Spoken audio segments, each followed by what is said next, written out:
Je vous salue tous dans le précieux nom de Jésus. Je dois avouer que ça a été quand même un exercice très difficile, me mettre à l'esprit que je devais venir ici devant vous pour partager la parole de Dieu. Sincèrement, j'apprécie la présence de chacun d'entre vous et merci sincèrement au président pour ce choix porté sur nous. Gloire à Dieu. Les choix étaient portés sur moi avec, comme je vais appeler ça instruction ou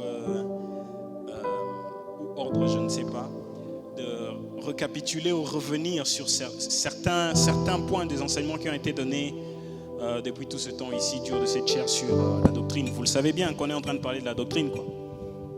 Il faut sauver le micro. Vous le savez bien, on est en train de parler de la doctrine.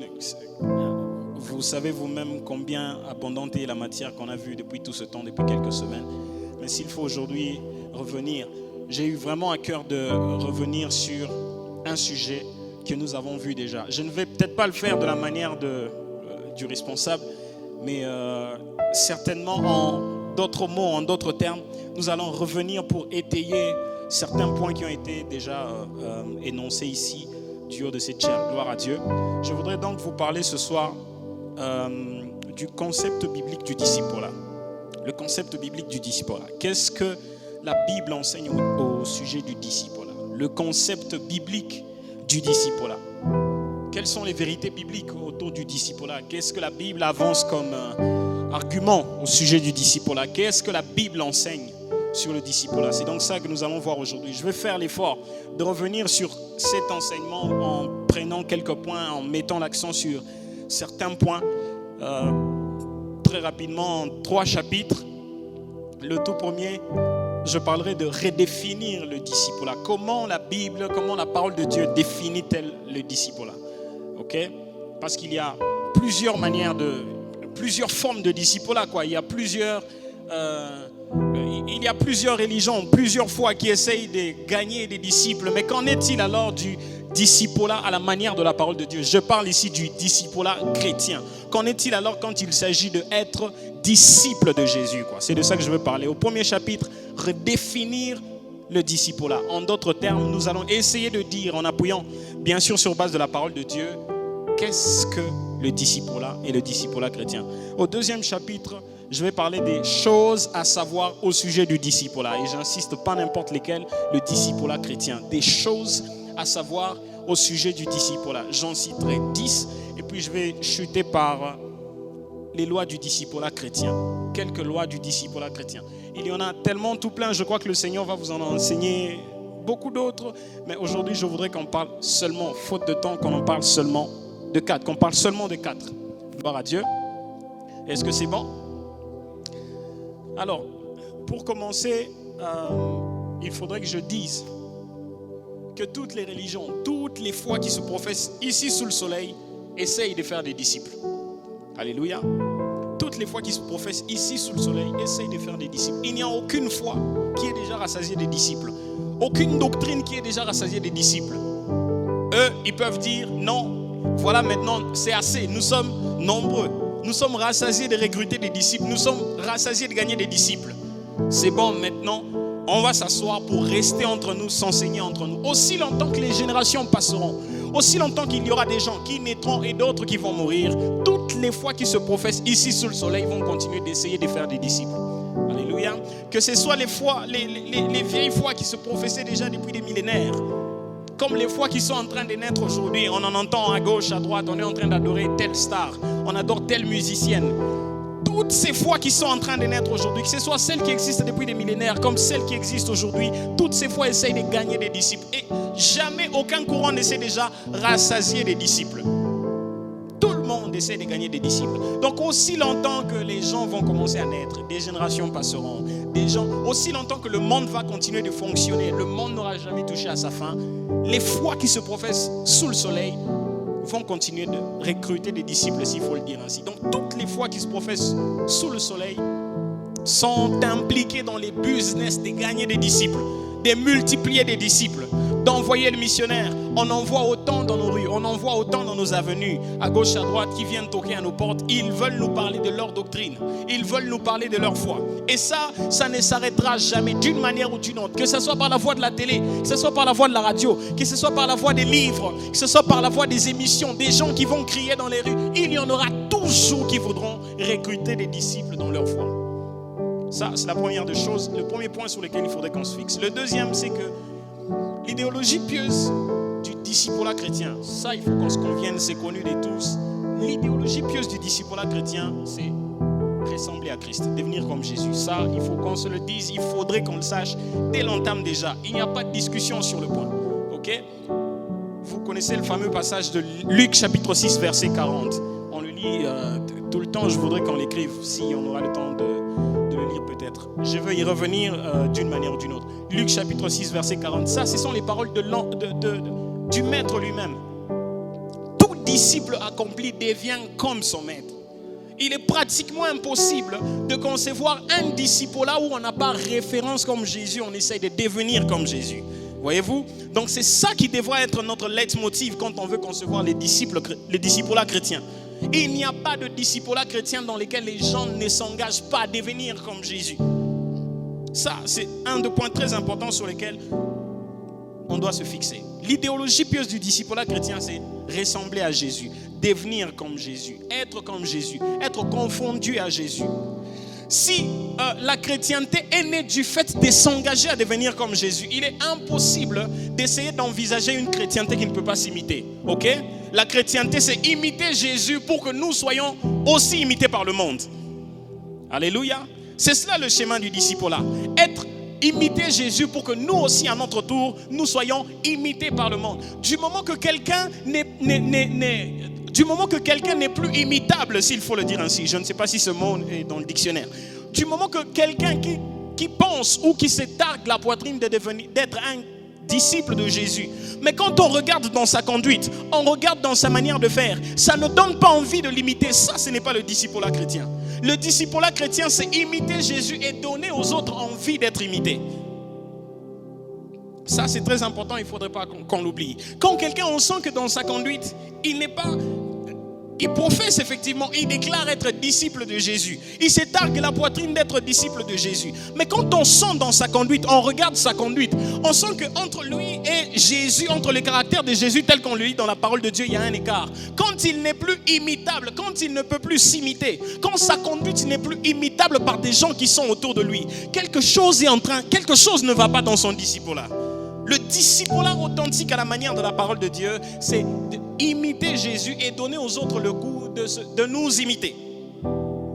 Quand de moins en moins il y a des gens qui ont envie de nous imiter, quand de moins en moins il y a des gens à qui nous donnons le goût de devenir comme nous, c'est qu'il y a un problème dans notre démarche de disciple, dans notre identité de disciple. Il n'existe pas de discipulat chrétien qui ne peut s'envisager en dehors du contexte de imiter Jésus et être imité aussi. Alléluia. Ça, ce sont les deux vérités importantes sur lesquelles il faudrait qu'on puisse partir. Chapitre 1, c'est quoi alors le discipulat chrétien? Okay?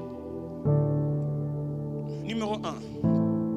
Le discipulat chrétien, c'est le fait d'être exposé à Christ pour devenir comme Christ. Ça, il faudrait qu'on le retienne. Ça, on ne peut pas oublier.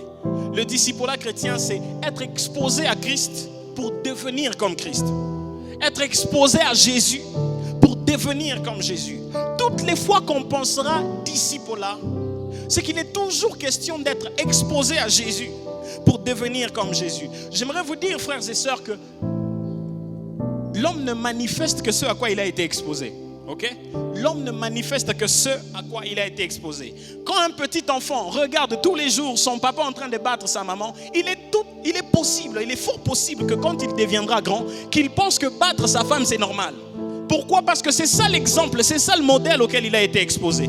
L'homme ne manifeste, il ne remet que ce à quoi il a été exposé. L'homme ne crée rien, l'homme ne fabrique rien. Il voit juste quelque part et puis il copie.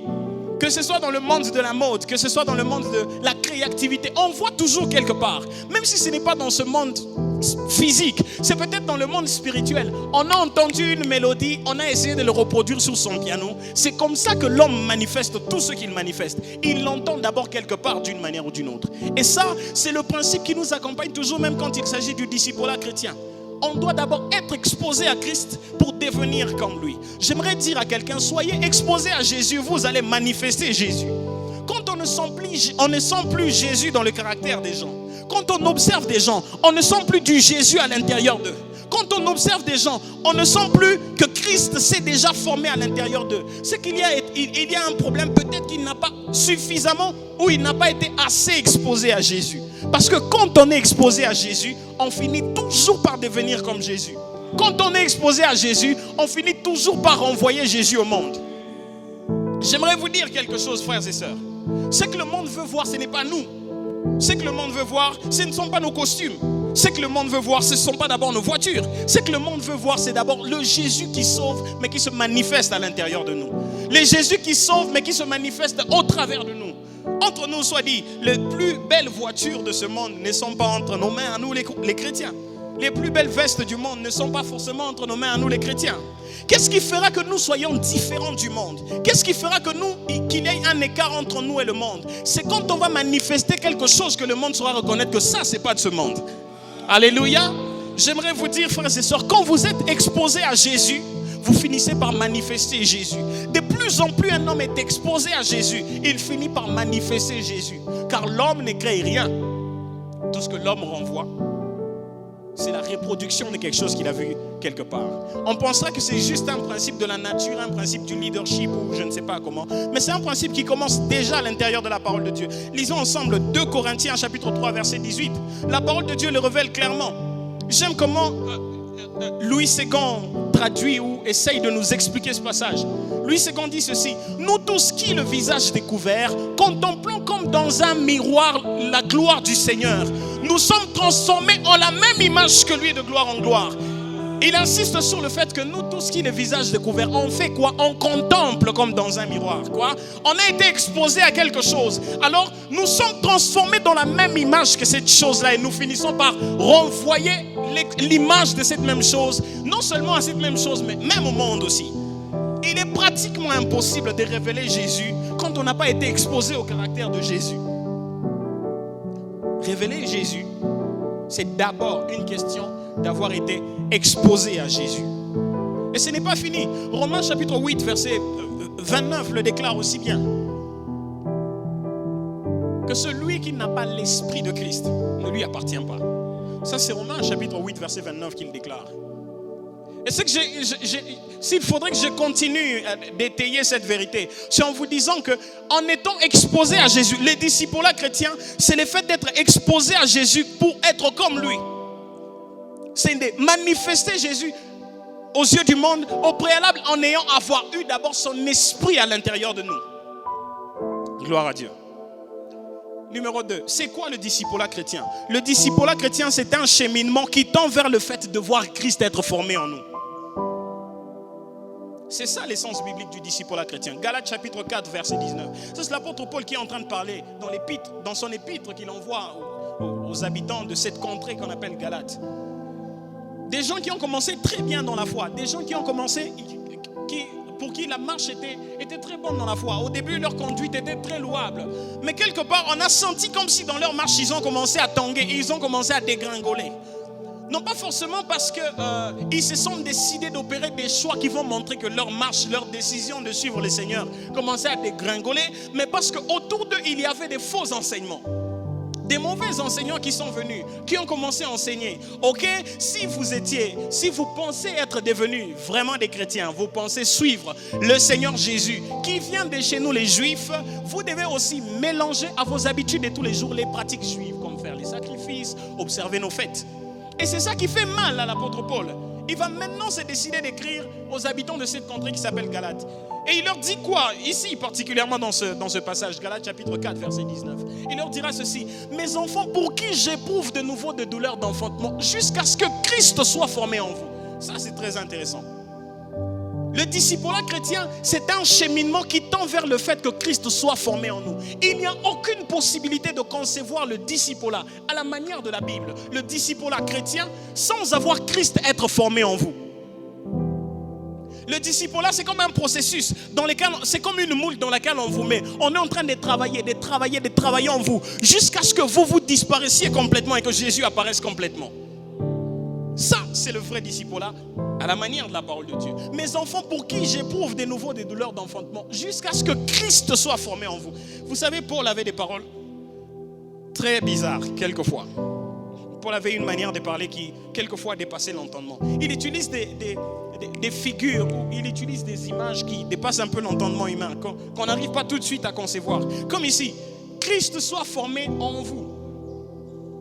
C'est pour la première fois qu'on est en train de sentir au travers de la parole que l'écrivain est en train de nous montrer qu'un homme qui a vécu aussi comme nous ici sur la terre dans cette chair humaine peut rester et se former en nous. Comment est-ce possible cette histoire? Qu'un homme qui a vécu sur cette terre dans la chair humaine, qui a subi les mêmes choses que nous, qui a connu la tentation comme nous, quelqu'un qui a été soumis aux principes de ce monde, quelqu'un qui a été soumis à la famine, quelqu'un qui a eu faim, quelqu'un qui a eu besoin de manger. Mais un bon jour, il s'en est allé et quelqu'un se pointe pour nous dire jusqu'à ce qu'il soit formé en vous. Je ne voudrais pas trop m'atteler à ça. Mais arrêtons-nous sur la vérité de savoir qu'il n'y a aucune possibilité d'envisager le discipulat chrétien sans que Christ soit formé en nous. C'est un processus, c'est une démarche dont l'objectif est de voir Christ être formé en nous, Christ s'est matérialisé en nous, Christ sortir de nous. Numéro 3, c'est quoi le discipulat chrétien? Je vais me longer en même temps en disant c'est qu'est le discipulat chrétien conformément à la parole de Dieu et c'est que ça ne l'est pas. Donc je vais utiliser ces deux formes-là, comme celle-ci maintenant. Le discipulat chrétien, ce n'est pas d'abord le fait de dire l'enseignement de l'enseignant, mais le discipulat chrétien, c'est vivre la vie de l'enseignant. Je vais mieux expliquer ça. Le discipulat chrétien, ce n'est pas dire l'enseignement de l'enseignant. Le discipulat chrétien, c'est vivre la vie de l'enseignant. C'est une chose quand le prof vient vous enseigner Kaouzi Biega alors que lui-même n'a jamais été à Kaouzi Biega. C'est une chose quand le prof vient vous expliquer l'appareil volant, l'avion, alors que lui-même n'est jamais monté dedans. Je suis très sûr que nous tous ici, les profs de géographie que nous avons eu à l'école primaire, ils nous ont enseigné l'avion, mais ils n'ont jamais été dedans. Les profs des technologies que nous avons eu, ils nous ont enseigné l'avion, mais ils n'ont jamais été dedans. Ils nous ont expliqué comment fonctionne le poulie fixe et le poulie mobile. Quelqu'un se rappelle de ça? Ça faisait très mal à la tête. Le poulie fixe et le poulie mobile, alors que lui-même ne l'a jamais manipulé. Ce n'est pas le cas avec le Christ. Nous ne suivons pas seulement ce qu'il dit. Je dis bien seulement, ça veut dire qu'aussi. Nous ne suivons pas seulement ce qu'il dit. Nous ne suivons pas seulement ce qu'il a enseigné, mais nous suivons aussi comment il a vécu.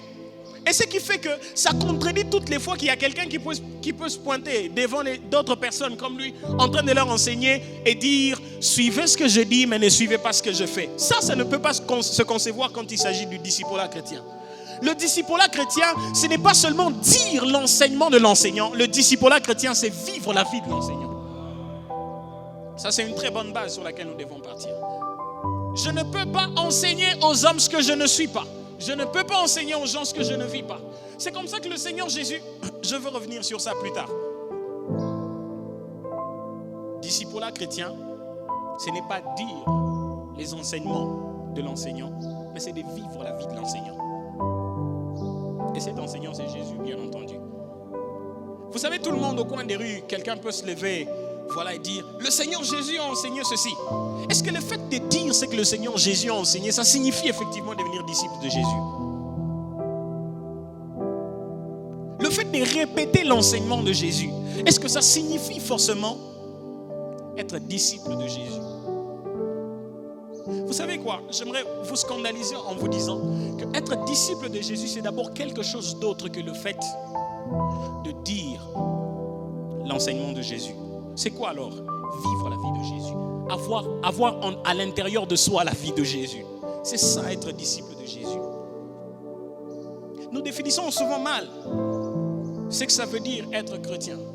Être chrétien, ça ne se définit pas par le fait de participer à une assemblée de chrétiens.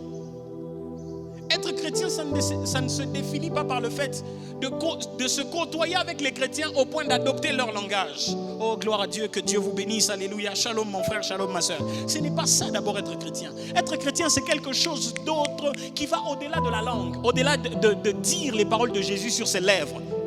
Mais être chrétien, c'est porter les marques de Christ à l'intérieur de son cœur et de marcher de se promener avec les marques de Christ. Au point qu'entre les lignes de notre vie de chaque jour, on peut lire Jésus.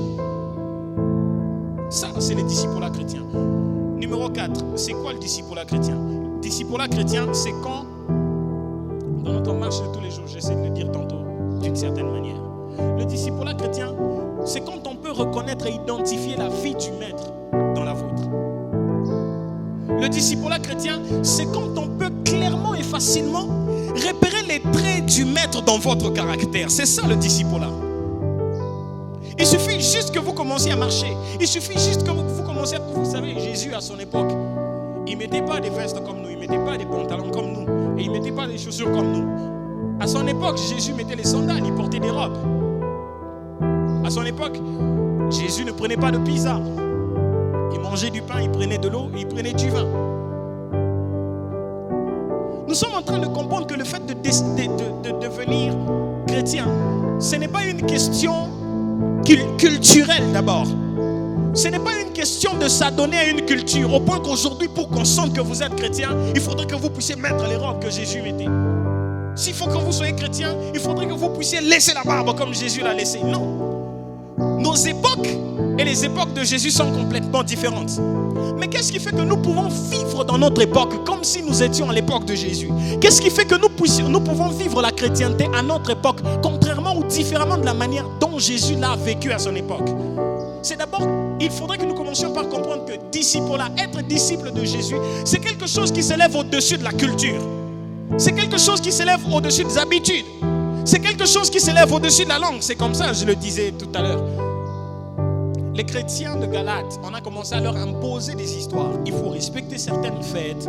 Vous êtes obligés de rentrer à Jérusalem toutes les fois que c'est la Pâque, aller faire votre comment on dit, pèlerinage à Jérusalem. On a commencé à leur imposer un peu beaucoup d'histoires. Il faudrait respecter certaines choses pour qu'on se sente effectivement que vous êtes un véritable chrétien qui s'ajuste. Non. Le discipulat chrétien, c'est d'abord une question de caractère, de devenir, de revêtir Jésus, je veux le dire. Le discipulat chrétien, c'est le fait qu'on soit en train de lire dans notre caractère celui de Jésus. Le discipulat chrétien, c'est quand nous cédons notre vie à Jésus pour qu'il vive sa vie, mais dans notre vie. C'est là qu'on dépasse les limites de la culture. C'est là qu'on dépasse les limites de dons. C'est là qu'on dépasse les limites des époques. Au point qu'à notre époque, nous pouvons vivre exactement comme Jésus a vécu à son époque. Nous pouvons vivre en transportant la même dose de vie que Jésus a portée à l'intérieur de lui quand il était ici sur la terre. Le discipulat chrétien, c'est qu'on reconnaisse dans mon caractère, dans ton caractère, dans notre caractère, on sait lire les traces et les marques de Christ. Ça, c'est le discipulat chrétien. Numéro 5 et dernier, c'est quoi le discipulat chrétien? Le discipulat chrétien, mieux que le fait d'être des partisans d'un enseignement, les partisans d'une doctrine, mieux que le fait d'être des gens qui défendent un enseignement, des gens qui défendent une doctrine, le discipulat chrétien, c'est le fait d'être imitateur de l'enseignant. Si vous vous arrêtez là, vous avez raté. Qu'est-ce que je veux dire? Le discipulat chrétien, mieux que le fait d'être partisan d'une doctrine, partisan d'un enseignement, essayer de défendre cet enseignement et de le répandre autour de soi. Le discipulat chrétien, c'est d'abord le fait d'être imitateur de l'enseignant et être dépositaire de son esprit qui produit en nous son caractère. Ça, c'est le discipulat chrétien. D'une part, imiter l'enseignant, et d'autre part, être dépositaire de son esprit qui produit en nous son caractère. Romains chapitre 8, verset 9. Je reviens sur ce passage. Il le dit si bien, ce passage. Ceux qu'il a connus d'avance, il les a aussi prédestinés à être semblables à l'image. Voyez-vous? Ceux qu'il a connus d'avance, il les a aussi prédestinés à être semblables à l'image de son fils, de sorte que son fils soit le premier-né d'entre plusieurs frères. C'est d'abord question d'être semblable, être dépositaire de l'esprit de Jésus, être imitateur de l'enseignant et être dépositaire de son esprit. Lequel esprit produit en nous son caractère. J'aimerais vous dire quelque chose. Même les talents du meilleur comédien du monde n'ont pas la capacité d'imiter le caractère de Christ. Pourquoi? Parce que vous pouvez le mettre dans un contexte où le Jamel Debbouze que vous avez l'habitude de voir à la télé revient dans lui. Non, ce n'est pas parce que Jamel Debbouze a un côté d'imitateur, un côté de comédien très poussé qu'il a la capacité de reproduire le caractère de Christ. Le caractère de Christ ne peut jamais faire objet d'imitation par des efforts humains si l'esprit de Christ ne vient pas produire ce caractère en nous. I don't know, je ne sais pas si vous saisissez ça. Le caractère de Christ ne peut jamais faire objet d'imitation, même par le meilleur comédien du monde. Mais le caractère de Christ ne se produit en nous que lorsque nous sommes dépositaires de son esprit. Pourquoi nous avons le Saint-Esprit? Et seulement pour nous faire sauter, nous faire parler en langue? Pas forcément. C'est produire le caractère de Christ en nous. C'est manifester Jésus en nous. Ressortir Jésus en nous. Des choses à savoir au sujet du disciple chrétien. Ok? Puisqu'il faudrait qu'on avance. Des choses à savoir au sujet du disciple chrétien. Je vais en dire 10. Numéro 1. Être comme Jésus, c'est le but du disciple chrétien. Être comme Jésus, c'est le but du disciple chrétien. Je l'avais déjà dit tantôt. On ne va nulle part. On va juste là où Jésus est. On repère Jésus et on commence à marcher dans sa direction. Non pas parce qu'il nous a demandé d'aller quelque part, mais parce que son caractère, sa personne, sa manière de vivre, ce qu'il est, c'est ça qui constitue notre référence et c'est vers ça que nous voulons aller. Le point de repère dans notre démarche quand il s'agit du disciple chrétien, laissez-moi le dire comme ceci. Quand on parle de disciple-là, et pas n'importe quel disciple-là, le disciple chrétien, l'actualité doit être Jésus. On devrait mettre l'accent sur Jésus et Jésus seul. Quand il s'agit du disciple chrétien, Jésus devient l'actualité. On ne devrait pas mettre l'accent sur autre chose que Jésus. En matière de disciple chrétien, Jésus c'est la star, s'il faut le dire. Jésus c'est l'actualité. J'ai comme envie de dire ceci. Si vous allez sur votre Google spirituel, vous tapez le mot disciple chrétien, le moteur de recherche ne va vous renvoyer qu'un seul résultat, Jésus. Alléluia. Il n'y a aucune possibilité, je le dis, de concevoir le disciple chrétien sans s'engager dans le fait d'aller et devenir comme Jésus. Je dis bien, il s'agit d'une question aussi d'engagement. Il faut s'engager à devenir comme Jésus. Numéro 2. Des choses à savoir sur le disciple chrétien. Numéro 2. Imiter Jésus, c'est la démarche du disciple chrétien. 1 Corinthiens chapitre 11, verset 1er. Ça c'est Paul qui parle. Soyez mes imitateurs, comme je le suis moi-même de Christ. J'aimerais vous dire quelque chose, mes frères et sœurs, qui pourra peut-être vous scandaliser. N'essayez jamais d'imiter quelqu'un quand vous avez ouvert la parole de Dieu et vous l'avez comparé. Ce que nous enseigne la parole de Dieu à lui, vous sentez que ça ne matche pas. Il ne peut pas faire objet d'imitation. Mes frères et sœurs, la seule référence en matière d'imitation, ce n'est pas quelqu'un qui a réussi dans le business d'abord. Pour nous, enfants de Dieu, la seule référence en matière d'imitation, ce n'est pas d'abord quelqu'un qui a réussi son mariage. Non. Pour nous, en tant qu'enfants de Dieu, la seule référence en matière d'imitation, ce n'est pas d'abord quelqu'un qui a été le premier de la classe dans notre université. Non, non, non, non, non. On ne peut pas entrer en compétition juste parce que quelqu'un était premier de la classe dans notre promotion. Le match, il est inégal. Mais la seule référence, quand il s'agit, je dis bien, quand il s'agit du disciple chrétien, d'abord Jésus, d'abord. Alléluia. Oui, nous essayons de nous mettre dans beaucoup d'histoires alors que nous passons tout à fait à côté de l'essentiel. Jésus d'abord. On regarde d'abord à Jésus. C'est ça qui fait que quelquefois on est déçu. Ah non, mais ces frères-là, je pensais qu'il était sérieux. Est-ce que c'est lui le modèle à suivre? Non, mais ces frères-là, je suis déçu. Cette sœur-là, nous pensons qu'elle priait, mais voilà qu'elle se méconduisait. Est-ce qui vous a dit que c'était elle le modèle à suivre? Mes frères, ne suivez pas un homme, ne suivez pas une femme, suivez Jésus d'abord. Nous ratons tout, nous passons totalement à côté de l'essentiel quand nous essayons de suivre tout le monde sauf Jésus. C'est là qu'on passe à côté de l'essentiel. Vous pouvez être très déçu, vous savez, même la personne la plus spirituelle du monde, il peut arriver que quelquefois son humanité le retrouve. C'est comme si quand nous sommes en train de marcher, quand nous vivons, on est en train de courir, on laisse un peu notre humanité derrière. Mais quelquefois, il peut toujours arriver, c'est le combat dans lequel nous sommes, il peut toujours arriver qu'on a déjà couru des kilomètres, après des kilomètres, mon humanité me retrouve, j'ai réagi dans mon humanité. Et quelqu'un qui pense que celui-là c'est le modèle de la chrétienté, c'est la référence de la chrétienté. Le jour où il voit celui qui considérait... J'aimerais vous dire quelque chose mes frères. Quand vous bâtissez votre foi sur quelqu'un, le jour où cette personne va s'effondrer, il va s'effondrer avec votre foi. Raison de plus pour nous de bâtir notre foi, celui qui est l'Amen. Amen, ça veut dire celui qui est stable, celui qui est établi, il demeure. Il n'est pas bougé par quoi que ce soit. Quand nous crions à l'église, nous disons Amen.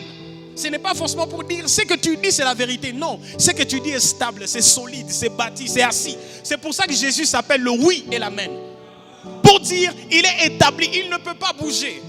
Non, son caractère ne peut pas tanguer en fonction des temps et des circonstances. Quand il fait un peu chaud, il devient nerveux. Quand il fait un peu froid, il devient bon, il devient gentil. Non.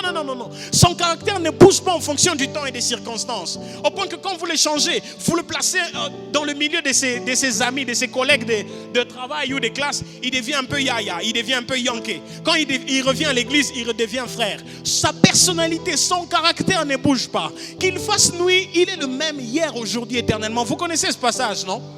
Il faut bâtir sa foi sur celui qui ne bouge pas, celui dont le caractère ne peut pas tanguer, celui dont le caractère est établi pour toujours.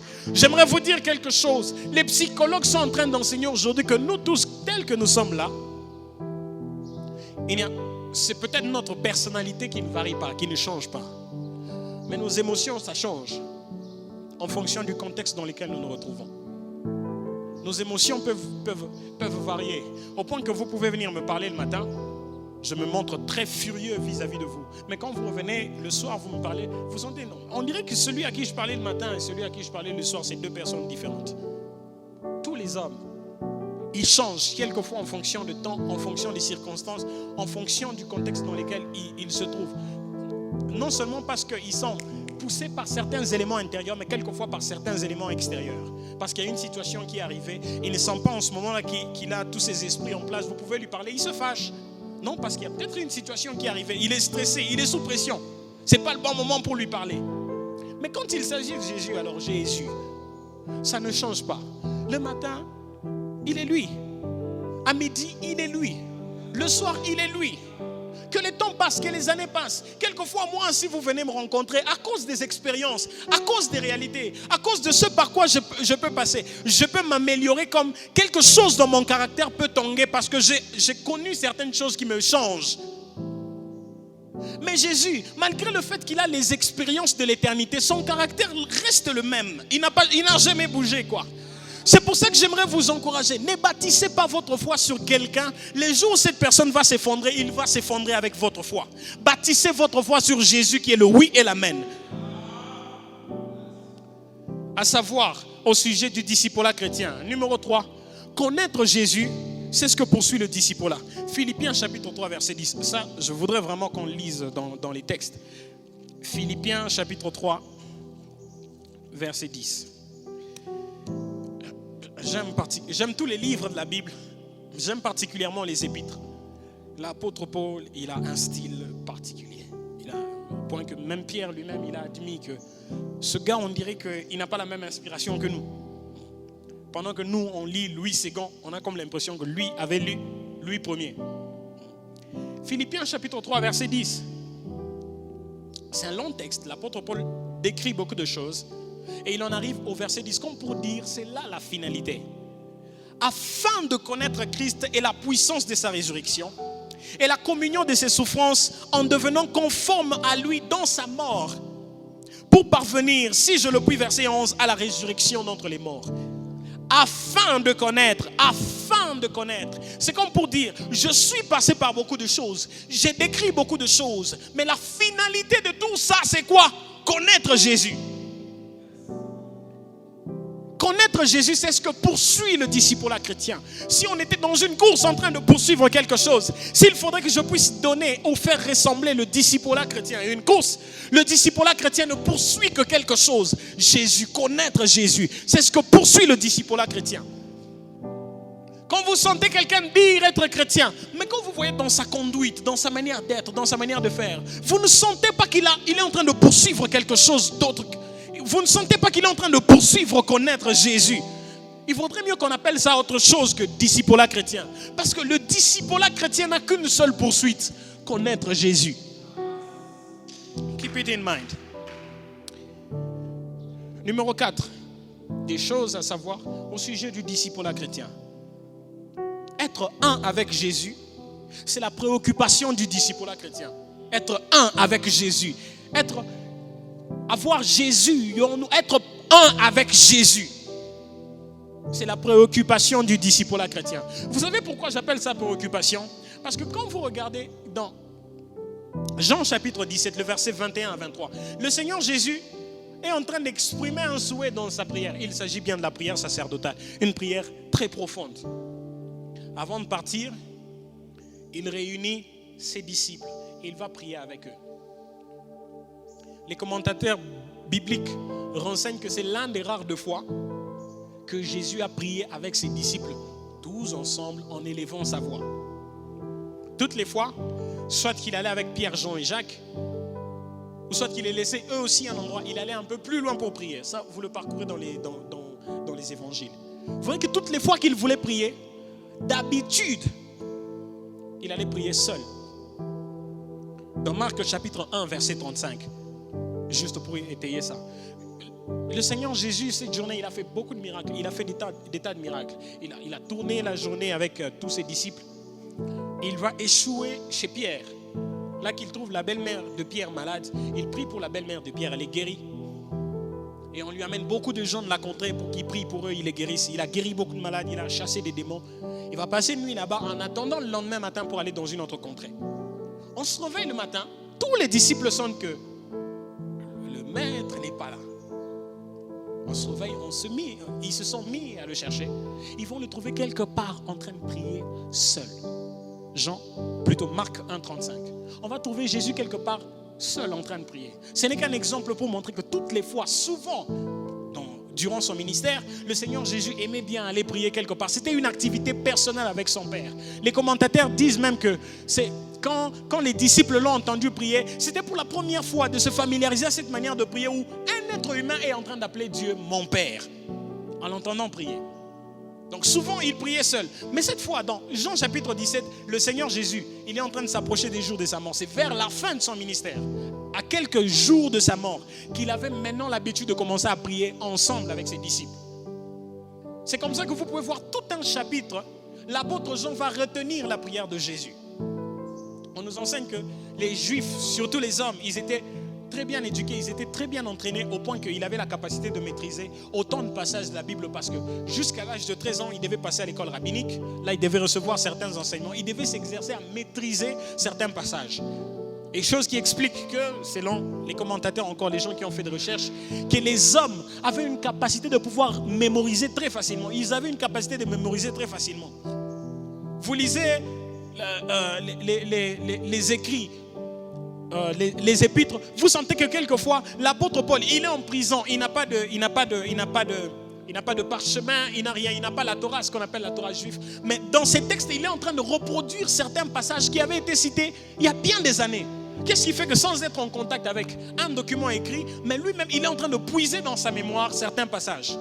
Donc on nous explique que les hommes surtout, ils avaient une capacité de retention très poussée. Au point que Jean va écrire tout un chapitre de la prière de quelqu'un. Même vous et moi, s'il faudrait qu'on se mette ici ensemble en train de prier, que je prenne tout mon temps à écouter les mots que vous êtes en train de débiter en français pendant 15 minutes, s'il faudrait que je réécrive la même prière, je ne saurais pas reproduire textuellement tout ce que vous avez dit. Mais Jean avait cette capacité du fait de son éducation. Il a écrit la prière de Jésus, tout un chapitre. Et au verset 20, ça c'est très marquant. Au verset 21 à 23, l'apôtre Jean est en train de nous démontrer un Jésus qui manifeste un souhait à son Père. Et c'est quoi ces souhaits? Père, je voudrais qu'il soit un avec nous, comme moi je suis un avec toi. Et puis il ne s'arrête pas là, il dit quoi? Toi en moi et moi en eux. Si ça n'était pas une préoccupation d'abord du Seigneur Jésus, il ne l'aurait pas manifesté dans une prière. Pourquoi j'appelle ça préoccupation? Parce que même le Seigneur lui-même l'a manifesté dans une prière en faisant comme une recommandation à Dieu. Seigneur, mon Père, je souhaite qu'il soit un comme je suis un avec toi. Qu'il soit un en nous. Moi en eux et toi en moi. Jésus, notre Seigneur, a manifesté un souhait dans sa prière. C'est que nous soyons un avec lui. Si ça a été le souhait de notre maître, qui dira alors de nous? Numéro 5, des choses à savoir sur le discipulat chrétien. Gagner le Christ, c'est l'objectif du discipulat chrétien. J'aimerais vous dire que Jésus, c'est un trophée. Pour les chrétiens, Jésus, c'est un trophée. Tout ce que nous poursuivons, c'est gagner Jésus. Philippiens chapitre 3, verset 8. Encore. Et même, je regarde toutes choses comme une perte à cause de l'excellence de la connaissance de Christ mon Seigneur, par lesquelles j'ai renoncé à tout et je regarde comme de la boue afin de gagner Christ. Et il n'y a aucun véritable disciple. Un disciple authentique n'a qu'une seule poursuite. Un disciple authentique s'est déjà lancé dans une compétition. Non avec ses frères, mais avec lui-même d'abord. Gagner Christ.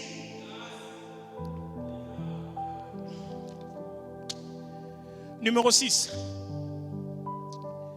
Des choses à savoir sur le discipulat chrétien. Revêtir Christ, c'est la quête du discipulat chrétien. Galates chapitre 3 verset 27. Vous connaissez bien ce passage. Vous tous qui avez été baptisés en Christ, c'est Christ que vous avez revêtu.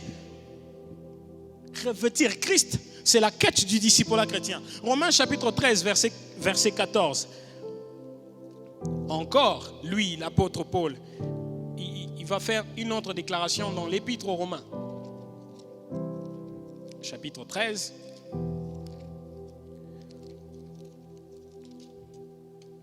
Chapitre 13, le verset 14.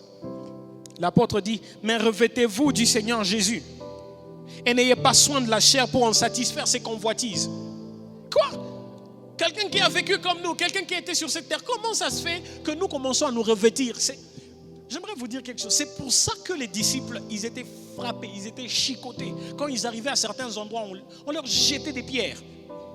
Pourquoi? Parce qu'ils disaient des choses qui dépassaient l'entendement humain. Quoi? C'est blasphème. Comment tu peux dire qu'on peut se revêtir d'un autre être qui a vécu comme nous? Pour un juif qui a été aussi bien enseigné, ça c'est une vérité qui choque ses mœurs, qui choque ses enseignements. Je passe, on y reviendra prochainement. Une autre chose à savoir sur le discipulat chrétien. Être habité par Jésus dans son homme intérieur. Être rempli de Jésus, c'est ce que prône le discipulat chrétien. Éphésiens chapitre 3 verset 17. Encore lui, l'apôtre Paul. Être habité par Jésus dans son homme intérieur, c'est ce que prône le discipulat chrétien. Éphésiens 3 17. En sorte que Christ habite dans vos cœurs par la foi, afin qu'étant enracinés et fondés dans l'amour, vous puissiez comprendre avec tous les saints quelle est la largeur, la longueur, la profondeur et la hauteur, ainsi de suite. Mais ce qui m'intéresse, c'est en sorte que Christ habite dans vos cœurs par la foi. Toutes les fois que dans la Bible, on utilise le mot cœur, ne voyons pas ce cœur qui est en train de battre ici. Il s'agit de notre homme intérieur. C'est la manière biblique d'appeler notre homme intérieur, votre cœur. L'apôtre Paul est en train de nous révéler ici que notre homme intérieur est en fait une maison dans laquelle un esprit peut habiter. Est-ce que ça vous dit quelque chose? C'est pour ça qu'on chasse les démons, non? Quand on chasse les démons, quand il s'agit de la possession démoniaque et de la délivrance, on chasse les démons, on sort de cet homme. Il habite dans son esprit. Parce qu'en fait, l'esprit de l'homme, c'est comme une maison dans laquelle un autre esprit peut habiter. En sorte que Christ habite dans vos cœurs. Être habité par Jésus dans son homme intérieur, c'est ce que prône le discipulat chrétien. Vous le lirez encore dans Colossiens chapitre 1er, verset 27. Autre chose à savoir, avant-dernier, sur le discipulat chrétien. Développer les sentiments qui étaient en Jésus, c'est l'exercice du discipulat chrétien. Philippiens chapitre 2, verset 5. Je dis bien que c'est un exercice parce qu'on doit s'habituer. On doit s'exercer à développer les sentiments qui étaient en Christ. Philippiens chapitre 2, verset 5. Ayez en vous les sentiments qui étaient en Jésus. Développer les sentiments qui étaient en Jésus, c'est l'exercice du discipulat chrétien. Et finalement, le dernier, à savoir sur le discipulat chrétien, devenir conforme à Christ, c'est le défi du discipulat chrétien. Philippiens chapitre 3, verset 10. Afin de connaître Christ et la puissance de sa résurrection et la communion de ses souffrances, en devenant conforme à lui dans sa mort, pour parvenir, si je puis, à la résurrection d'entre les morts.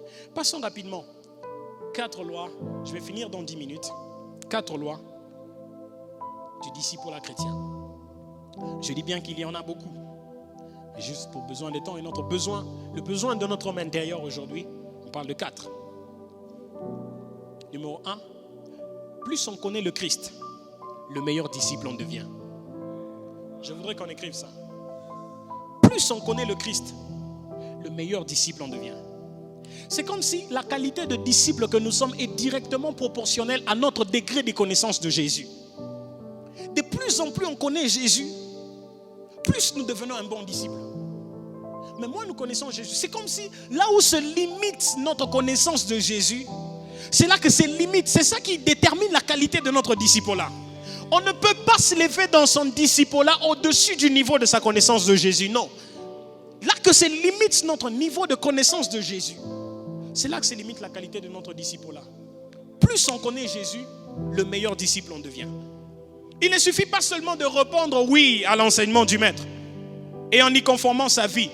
Il faut connaître les maîtres. Vous savez tous dans les écoles où nous avons étudié, les chaussures du pauvre, ça ne nous intéressait pas. Qu'il ait mangé chez lui, je m'en fous.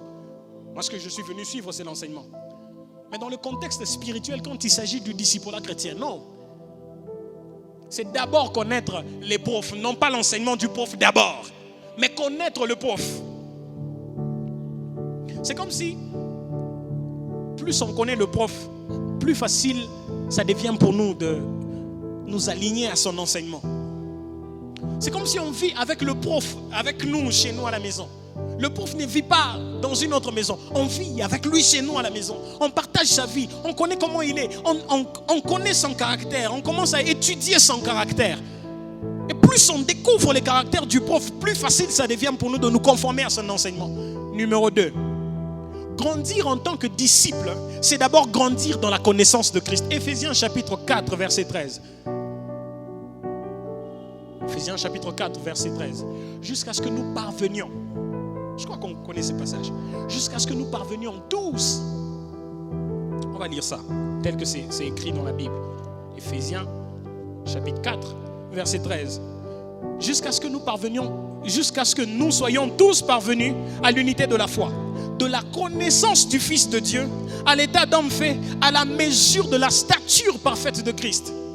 Quand on grandit en tant que disciple, le fait pour nous de grandir, si je pouvais dire, notre grandissement se vérifie ou s'étudie dans comment nous avons grandi dans la connaissance de Christ. Les deux s'inter-influencent, les deux ça s'influence. Plus on grandit dans la connaissance de Jésus, plus on grandit dans notre disciple-là. La seule entité sur base de laquelle on évalue notre maturité en tant que disciple, c'est la connaissance de Jésus. Numéro 3, c'est familiariser avec l'enseignement. C'est se familiariser avec l'enseignant. Pourquoi? Parce que dans le contexte du discipulat chrétien, l'enseignant est égal à son enseignement. C'est pour ça que Christ s'appelle la parole faite chair. On le lit si bien dans Jean chapitre 1 verset 14. La Bible déclare que la parole a été faite chair. Nous avons contemplé sa gloire, une gloire semblable à celle d'un fils de Dieu. Pourquoi il fallait qu'il s'appelle la parole? Non, parce qu'il est égal avec ce qu'il enseigne. Il dit ce qu'il est et il est ce qu'il dit. Entre lui et son enseignement, il n'y a pas d'écart. On ne peut pas mesurer un espace entre lui et son enseignement. Il est ce qu'il dit et il dit ce qu'il est. C'est ainsi que quand nous nous familiarisons avec son enseignement, nous nous familiarisons avec lui-même parce qu'il se résume dans son enseignement. C'est comme s'il nous envoie un livre. Le livre, c'est tout lui. À force que nous lisons, nous nous familiarisons, nous nous exposons à la parole de Dieu, nous sommes en train de nous familiariser avec la personne, l'auteur de ces paroles. Il est égal à son enseignement. Il n'est pas distinct de son enseignement. Ce qu'il dit, c'est ce qu'il est. Et ce qu'il est, c'est ce qu'il dit. Et le tout dernier pour finir. Vous évaluez votre maturité en tant que disciple en mesurant l'écart qu'il y a entre votre caractère et celui de Christ. Éphésiens chapitre 4 verset 13. Vous évaluez votre maturité en tant que disciple en mesurant l'écart entre votre caractère et celui de Jésus. Qu'est-ce que j'essaye de nous dire? Je vais finir comme j'ai commencé. Le discipulat chrétien ne se résume que dans une seule chose: ressembler à Jésus. Il n'y a pas de discipulat chrétien en dehors de ça. Ressembler à Jésus, c'est ça le discipulat chrétien. On ne court pas vers autre chose, on ne court pas dans une autre direction que d'être comme Jésus. Que Dieu bénisse sa parole.